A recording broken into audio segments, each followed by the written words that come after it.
Welcome to a new episode of Inside the Economist's Mind. This is part of our new series, Career Conversations, where we explore the paths, challenges, and opportunities in the world of economics careers. Yeah, it's an exciting series. Today, we're taking a deep dive into something that maybe doesn't immediately spring to mind when you think about a successful economics career. But our sources make it really clear it's absolutely vital. Huh. Conflict resolution skills. That's absolutely right. We tend to focus so much on the technical side of things for economists, the Yeah. econometrics, the modeling. And look, those are obviously foundational. Of course. But the ability to actually navigate and resolve disagreements, that turns out to be a huge driver of career progression. The material we looked at really underscores this with some, practical advice and real examples from economists out there in the field. So the mission for us today, together with you listening, is to really drill down on why conflict resolution isn't just some add-on, some soft skill. It's actually a core competency, something that can seriously impact an economist's ability to move up and, well, make a real contribution. Okay, so let's unpack the basics first. Understanding conflict within economics itself. Yeah, and what's interesting is that in economics, disagreements often come from the very sort of nature of what we do. You might have different economists looking at the exact same data, Right. but drawing totally different conclusions based on, say, their models or maybe their underlying assumption. Yeah. Then there's the reality of competing for, limited resources, could be funding, could be project priority, even just influence within an organization. Yeah, that makes sense. And we can't forget the different schools of economic thought. These can lead to some pretty fundamental disagreements about policy, about theory. Absolutely. And Kingsley Indemile makes a really crucial point here, doesn't he? That to deal with conflict well, you have to dig down. You need to understand those root causes. Exactly. It's not just about, papering over the cracks. Yeah. It's about finding those fundamental drivers, almost like you would in a good economic analysis. And building on that, Indemile suggests viewing conflicts not as these negative things to be avoided, but potentially as learning opportunities. Oh, interesting. Yeah. Disagreements can actually expose us to different viewpoints, help us maybe refine our own thinking.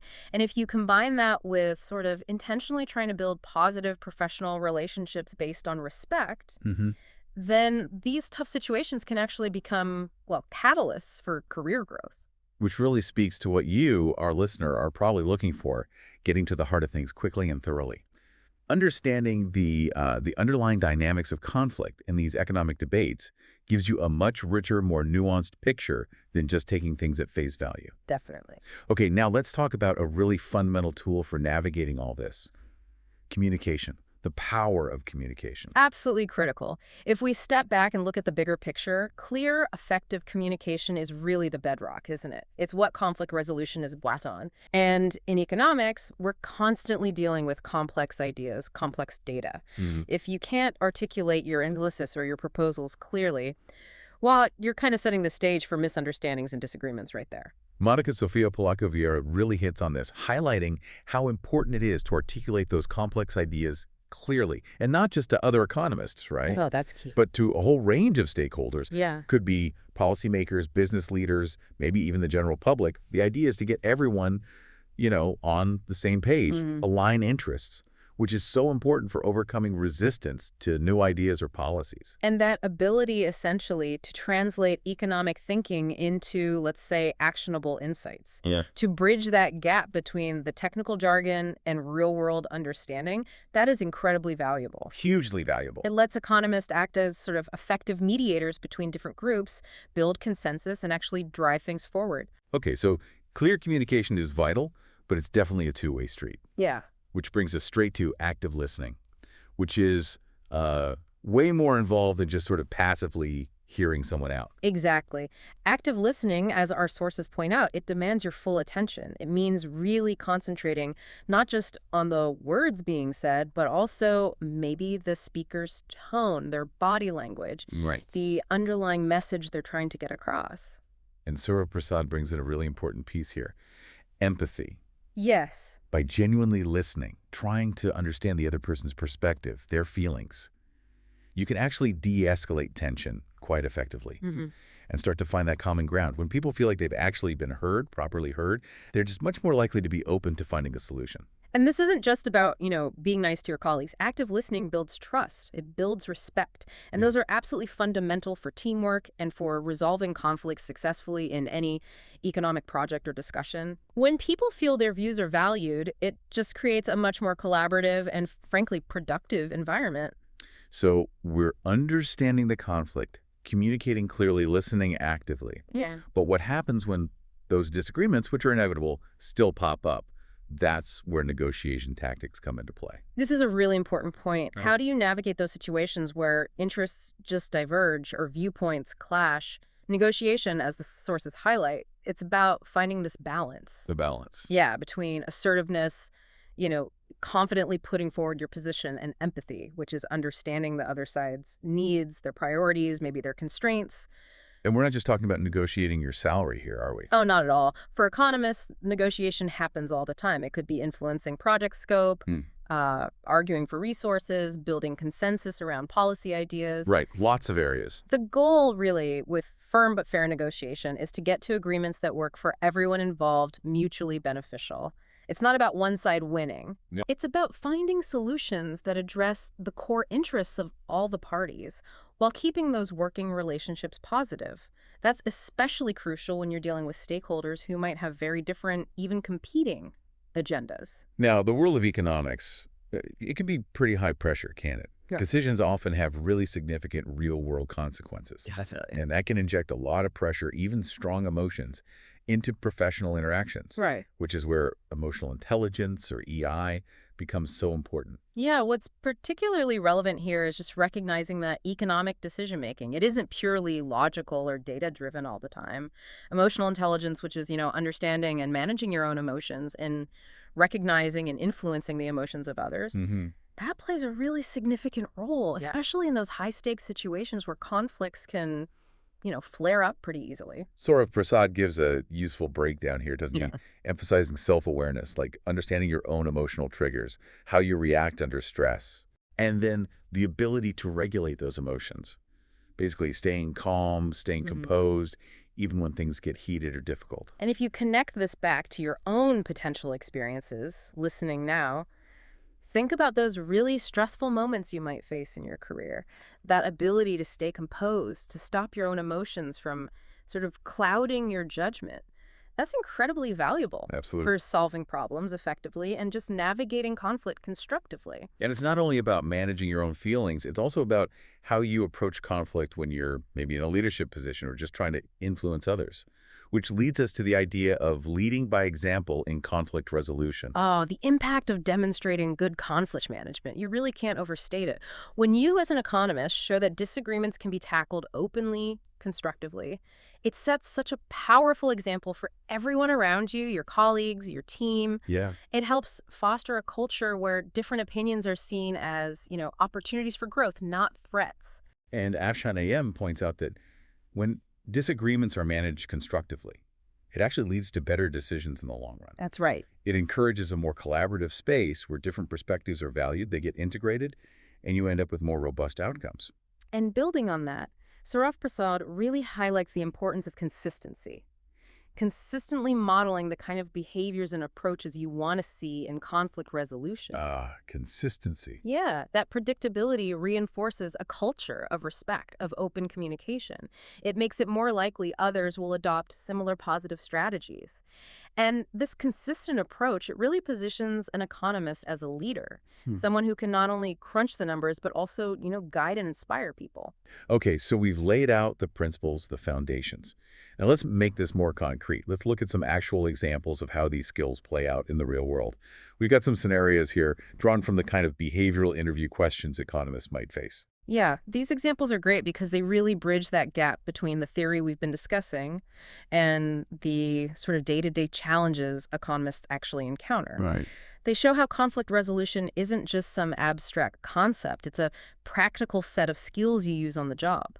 Okay, take this first one. From a Department of Economic Development. There was a big disagreement inside the team about the best way to model a new tax policy. Okay. The challenge: keep the team working together and get an accurate analysis done. So the action they took was to facilitate a meeting. Both sides got to thoroughly present their models, And then this is key. They actually tested both approaches. Ah, smart. Exactly. And the result was a much more robust, well-vetted analysis that actually pulled in valuable insights from both of the initial ideas. So that clearly shows problem-solving and sharp analytical skills being boosted by good conflict resolution. It really does. And the second example, this one's from a National Economic Research Institute. It shows how these skills can actually influence major policy decisions. So, funding for some important community development programs was facing cuts. Right. And economists saw the potential negative impact. So their action was to rigorously quantify that impact, using data, of course, and then present those findings persuasively to senior management. And the outcome. Well, it led to a partial reinstatement of the funding, which really highlights the power of, data-driven communication combined with the ability to advocate effectively, even when you're up against established policy directions. That's a great example. Okay, third one involves a collaborative project, different departments, and a disagreement pops up over how to interpret some key data. Classic situation. Isn't it? Yeah. So the task was keep the project moving, make sure it succeeds.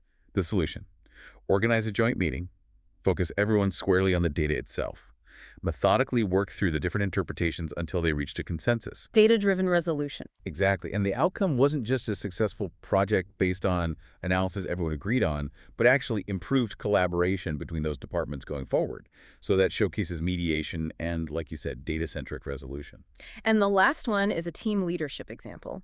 Imagine you have a team member who's consistently negative, maybe even a bit hostile. It's dragging down morale. Difficult situation. Very. So the task is to address this behavior constructively. The action the team leader took was to have a private chat with the individual, try to understand the underlying cause, and in this case, it turned out the person felt undervalued. Ah, okay. So by addressing that underlying feeling, maybe redefining their role a bit within the team, the result was a big improvement in their attitude and much better collaboration. It really underscores how critical those interpersonal skills and empathetic leadership are in handling conflict. These examples really drive home that conflict resolution isn't passive, is it?